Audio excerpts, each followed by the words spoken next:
Drop a hammer or something heavy on the job, you may not be on the job the next day. But if you're wearing a pair of sturdy work boots, chances are you'll be just fine. Work boots are made from cowhide, which has undergone mineral tanning and finishing tanning. A waterproofing treatment completes the preparation.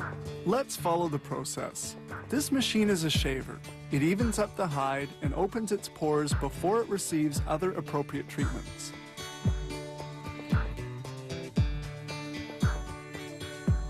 They treat the hides in this retanning drum. Water, coloring products, and retanning products are at a temperature varying between 32 and 60 degrees centigrade. Hides are then removed from the retanning drum. The leather will then be vacuum dried for 2 minutes at a temperature of 70 degrees. Then the hide will be hung for 24 to 48 hours. Here the hide is stretched on a vacuum drying plate. It's evened out to get rid of any creases.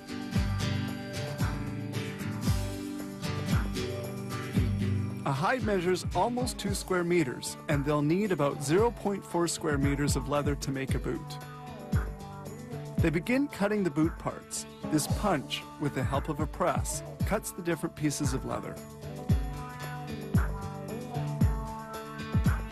They also cut brown fabric pieces, the interior lining of the boot, made from a foam base and woven polyester fibers.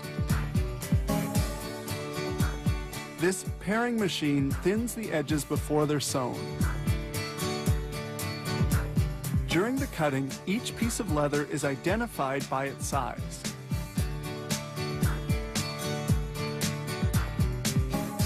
They now begin assembly of the boot. The 2 sides of the boot are sewn together on this machine. Now the front part of the boot is assembled. Excess leather is progressively cut away.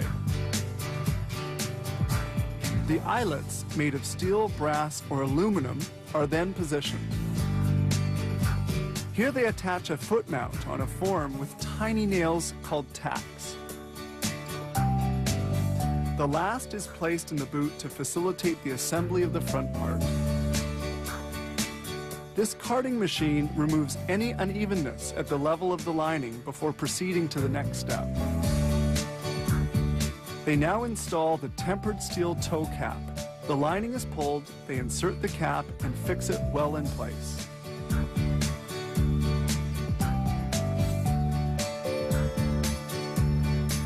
The leather is folded beneath the boot, the bottom secured with a tack, and the sides fastened with hot glue on this seat inside lasting machine. The boot front is now finished.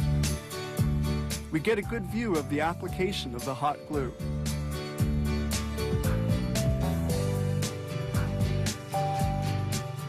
At this stage, they remove the last, installed at the beginning. It's no longer needed.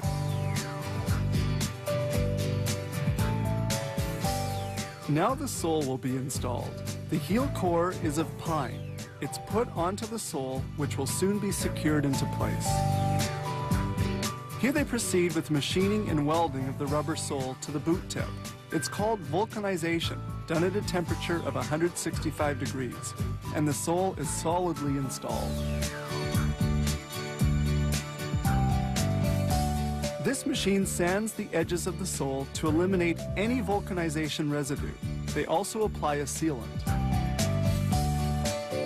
They now place an insole inside the boot.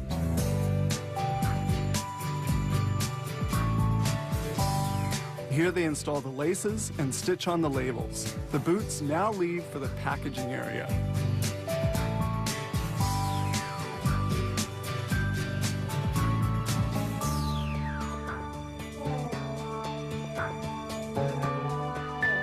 Building a pair of boots required no less than 123 different fabrication steps, including packaging. Each pair needs 101 meters of nylon, cotton, and polyester threads, and